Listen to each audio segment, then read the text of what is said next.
was supposed to be a simple drive. Nothing dramatic, nothing dangerous. Just a 3-hour nighttime trip across rural Arizona highways to deliver medical supplies for a private courier company. That's what Daniel told himself as he adjusted his rearview mirror and pulled onto the empty road at 11:47 p.m. Daniel was 28, a former college athlete turned overnight delivery driver. Night shifts paid better, and he liked the quiet. Less traffic, less noise, less people. What he didn't realize was that silence can be the loudest warning. The desert highway stretched endlessly ahead of him. One lane each direction. No streetlights, only the pale glow of his headlights cutting through darkness. The radio crackled faintly with late-night talk shows, but the signal faded as he moved farther from the city. By midnight, the world felt abandoned. No cars, no buildings, no movement, just road. At exactly 12:19 a.m., Daniel noticed something strange. His car temperature dropped suddenly. Not outside temperature, inside. The air turned colder, sharp, unnatural. He reached to adjust the AC, but realized it was already turned off. That's when he saw it. Movement in the rearview mirror. Not a reflection of headlights. Not dust. A shadow shifting in the back seat. His heart slammed violently against his ribs. Daniel told himself it was his imagination. Long shifts mess with your head. Fatigue creates illusions. He forced himself to look forward and kept driving. But the feeling didn't leave. You know that sensation when someone is watching you? That pressure on the back of your neck? It wrapped around him like invisible fingers. At 12:31 a.m., his phone buzzed. A message from dispatch. "Did you pick up the passenger?" Daniel frowned. "Passenger," he immediately replied. "What passenger?" The typing dots appeared, then stopped, then appeared again. Finally, the message came. "System shows extra weight in vehicle." "Did you stop?" Daniel's breathing slowed. Extra weight? He hadn't stopped since leaving the warehouse. He checked the back seat through the mirror again. Nothing visible. Empty leather seats. No bags. No person. But the pressure remained. He replied, "No stops. No passengers." There was no response. 10 minutes passed. The highway became narrower as the desert closed in. Tall rocks and empty plains surrounded him. His headlights barely reached beyond the road curves. Suddenly, a soft sound came from behind him. Breathing. Slow, uneven, not mechanical. Human. Daniel's hands tightened on the steering wheel so hard his knuckles turned white. He whispered without turning around, "Hello?" The breathing stopped. Silence returned. But now the smell hit him. Cold metal. Dirt. Rotten earth. Like a freshly dug grave. His stomach twisted violently. He hit the accelerator. Speed climbed past 85 miles per hour. The road blurred. Still, he felt it. Weight pressing into the back seat. The suspension dipped slightly. Something was there. At 12:58 a.m., the radio suddenly turned off by itself. The dashboard lights flickered. Then the interior cabin light turned on. Daniel screamed. In the rearview mirror, a shape formed. Not fully solid, but dark, tall, sitting upright. No face. Only a black outline with hollow space where eyes should be. It tilted its head slowly, studying him. Daniel lost control. The car swerved violently before he corrected it and slammed the brakes. The engine stalled. Everything went quiet. The headlights remained on. The shadow disappeared. But the cold stayed. Daniel grabbed his phone with shaking hands and called 911. While waiting for connection, he heard something that made his blood freeze. The sound of a seatbelt clicking. Behind him, someone was buckling in. The dispatcher answered. Daniel whispered frantically, "There's someone in my car. I can't see them. I'm on Route 87. Please help." The dispatcher tried to calm him and asked him to turn on his hazard lights and remain inside the vehicle. Suddenly, the back door handle moved. Slowly. Testing. Daniel locked the doors instinctively. The handle pulled again. Harder. Angrier. Then a whisper filled the car. Right behind his ear. "Drive." His entire body went numb. He screamed and slammed the ignition. The engine roared back to life. He didn't think. He drove. as fast as humanly possible. The road blurred into darkness. He didn't stop until he reached the next town. Nearly 40 minutes later, he pulled into a brightly lit gas station, jumped out of the car, and collapsed near the entrance. Police arrived within minutes. They searched the vehicle. Nothing inside. No footprints. No fingerprints. No physical evidence. But when they reviewed the dashcam footage, they found something. At 12:47 a.m., right when Daniel first felt the presence, the rear seat camera showed the seat cushion slowly compressing, like someone sitting down. Then the seatbelt pulled itself across empty air and locked. The officer watching the footage went silent. They told Daniel to take the night off. He never returned to night driving again. But the story doesn't end there. 3 weeks later, Daniel received a call from dispatch. They had discovered something disturbing. On the same stretch of highway, a fatal accident occurred 8 years earlier. A man was killed while hitchhiking at night. His body was never fully recovered. Witnesses reported strange sightings afterward. Drivers claiming a shadow passenger appeared in their vehicles. Always late at night, always asking one thing: to keep driving. Daniel still wakes up sometimes at 12:47 a.m., heart racing, ears ringing, certain he can hear breathing behind him, because some passengers never leave the road.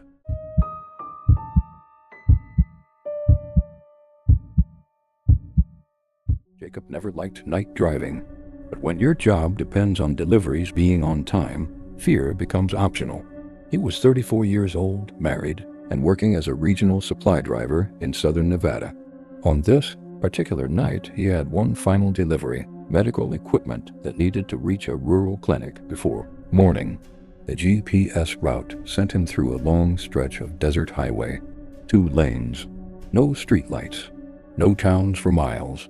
He left the city at 10:56 p.m. By midnight, civilization disappeared. Only headlights, only road. The desert at night doesn't feel empty. It feels like something is watching.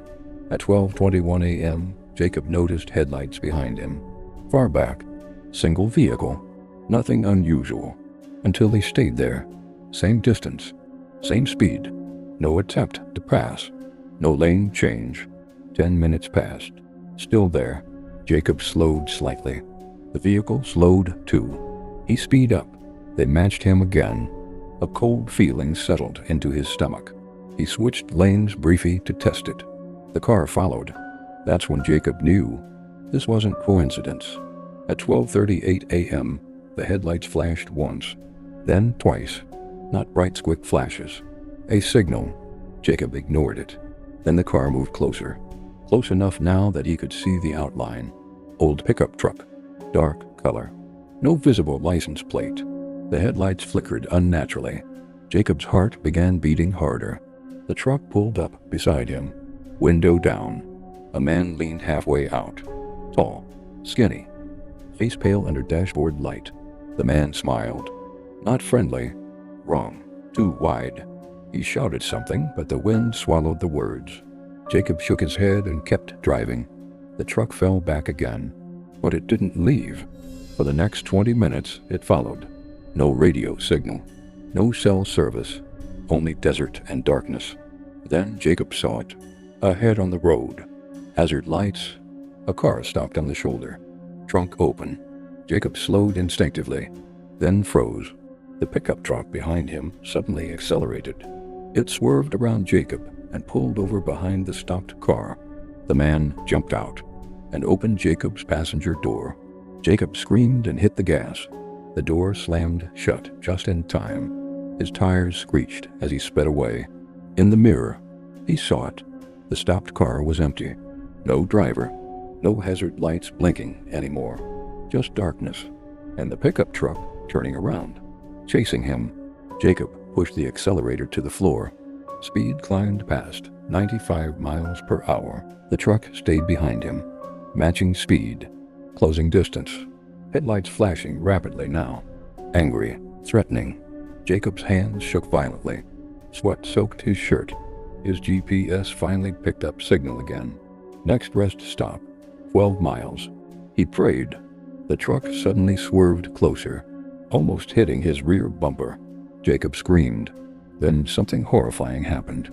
The truck's headlights turned off, completely dark, still chasing, invisible. Only engine noise remained, the sound of something large and angry moving fast. Jacob reached the rest stop exit. He took it sharply, barely staying on the road. The rest stop lights appeared like heaven. He slammed into the parking lot and jumped out of the car, screaming for help. The truck never followed. It vanished into darkness. Police arrived within minutes. They searched the highway. No truck found. No reports. No camera footage from nearby roads. Nothing. But the officer told Jacob something that made his blood run cold. That stretch of highway? Multiple disappearances, late-night drivers. Never found. Last known sightings? Stopped vehicles with trunks open. Jacob quit night driving the next morning. To this day, he refuses to drive highways after dark, because sometimes the road isn't empty. Sometimes it's hunting.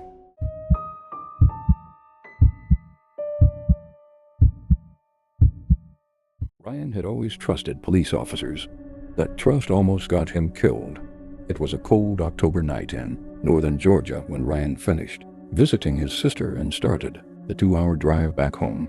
The clock on his dashboard read 11:42 p.m. The highway was mostly empty, and fog hovered low over the trees, clinging to the asphalt like a living thing.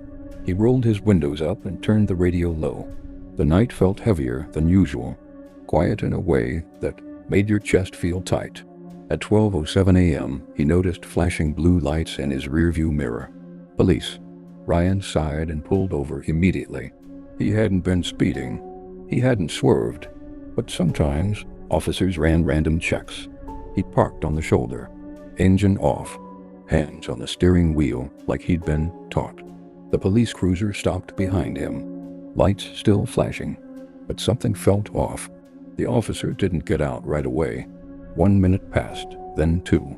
Ryan glanced into the side mirror. The car was old, paint chipped, light bar slightly crooked.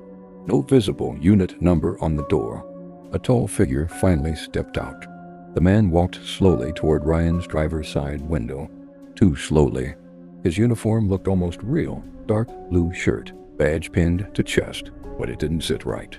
The badge reflected light strangely, like cheap metal. The man leaned down. "License and registration," he said. His voice was calm. Too calm. Ryan handed them over. The man studied the ID for too long, staring at Ryan's face. Then the ID, then back at Ryan. "You're driving alone tonight?" he asked. Ryan nodded. "Yes, sir." The man smiled. "Not professional. Predatory. You mind stepping out of the vehicle?"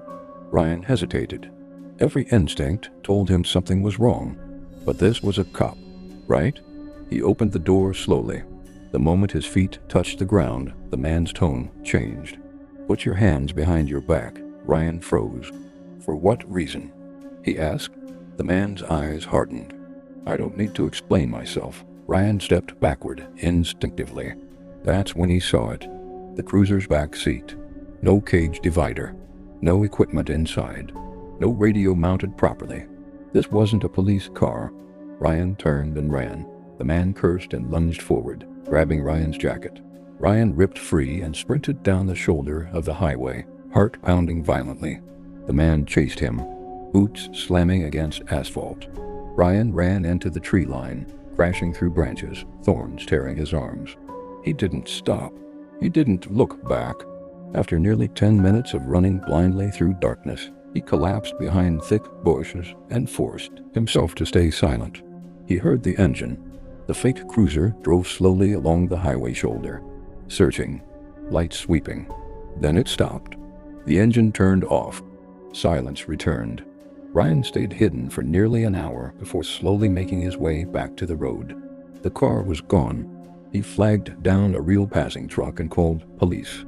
When real officers arrived and heard his story, their expressions changed immediately. They told him something terrifying. 3 drivers had reported similar encounters in the same area over the past 2 months. 1 man disappeared completely. His car was found abandoned on the highway shoulder. Door open, engine running, Ryan realized how close he came to becoming another statistic. Another missing person story. Another face on a flyer. To this day, Ryan refuses to pull over on dark highways unless there are multiple patrol cars or public locations nearby. Because sometimes the flashing lights behind you aren't there to protect you. They're there to hunt.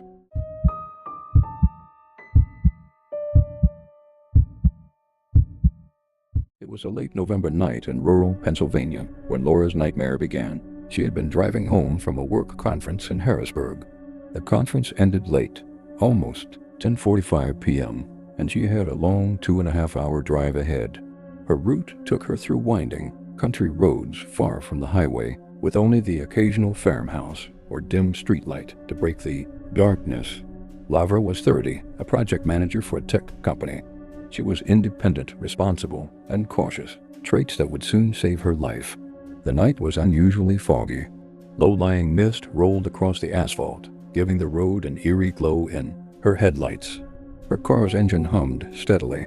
The GPS guided her along the serpentine roads. Everything seemed normal, until it wasn't. About 20 minutes into the drive, she noticed a figure on the side of the road. At first, she thought it was a pedestrian, but there were no houses nearby, no reason for anyone to be out. At this hour, the figure waved. Laura slowed instinctively. As she approached, she realized it was a man. Middle-aged, dark coat, slouched posture, hair disheveled. He appeared disoriented. "Need help?" Laura called, lowering her window slightly. He nodded silently. He pointed ahead, at a turn, then gestured toward his wrist, mimicking a watch. Laura hesitated. Her instincts screamed caution, but she was polite. "Are you okay?" she asked. The man didn't respond. He just stepped closer, staring at her car. The fog thickened around him. Laura's gut twisted. She glanced at her GPS. There was no cell service in this area, anywhere. The man stepped in front of the car suddenly. Laura slammed on the brakes. The tires screeched. Her hand shook. He smiled, not a friendly smile. Something that felt unnatural. Suddenly, he raised one hand and pointed directly behind her. Laura's eyes darted to the road. Empty. Just fog. Just shadows. She shook her head and pressed the accelerator. The man didn't move. He just stood there, watching. 2 minutes later, Laura's car sputtered. The engine died. She tried restarting it. Nothing. Panic set in. The fog pressed closer. Her breathing became ragged. She remembered a small gas station about 3 miles back. She grabbed her flashlight and stepped out of the car. The moment her foot touched the asphalt, she froze. Footprints appeared in the fog. Not hers, not her shoes. Footsteps circling the car. Slow, deliberate, quiet. She shined her flashlight into the mist. No one. Just shadows. Her phone buzzed. No signal. Her flashlight flickered. Then she heard it. A voice faint. "Turn back. You shouldn't be here." Laura spun around. Nothing. Adrenaline pumping, she ran toward the gas station, flashlight barely cutting through the dense fog. Suddenly, the footsteps were behind her. Not running. Just following. Matching her pace. She dared not look back. Finally, the neon lights of the gas station appeared. A welcome glow in the darkness. Relief surged. She stumbled inside, breathless. The clerk looked up. "Can I help you?" Someone was following me. On the road. Laura panted. The clerk frowned. "There's no road anyone can walk on out there at night. It's just miles of woods and cornfields." Laura tried to explain the fog, the men, the pointing. The clerk shook his head. "You drove past an old bridge about 20 minutes ago. There's been rumors. People vanish there. Drivers, pedestrians, even delivery men." Laura's stomach dropped. She asked to use the phone. The line was dead. As she turned back to the counter, her stomach sank further. A single muddy footprint was on the floor. Small, human, fresh. Laura ran back outside, looked toward the road, but it was empty. The fog swirled, thickening, and then she noticed it, her car. The door was wide open. The seatbelt pulled taut. The interior light flickering. No one inside. No sign of her passenger. Nothing. She screamed and ran into the gas station, sobbing. The next morning, police checked the rural road and the old bridge. No footprints, no vehicle tracks, nothing. But the previous month, they confirmed. A young driver vanished in the same area under similar circumstances. No trace, no explanation. Laura never drove that road again. Even now, when she drives at night, foggy stretches of highway make her stomach twist. Because sometimes the road hides something, and sometimes that something chooses you.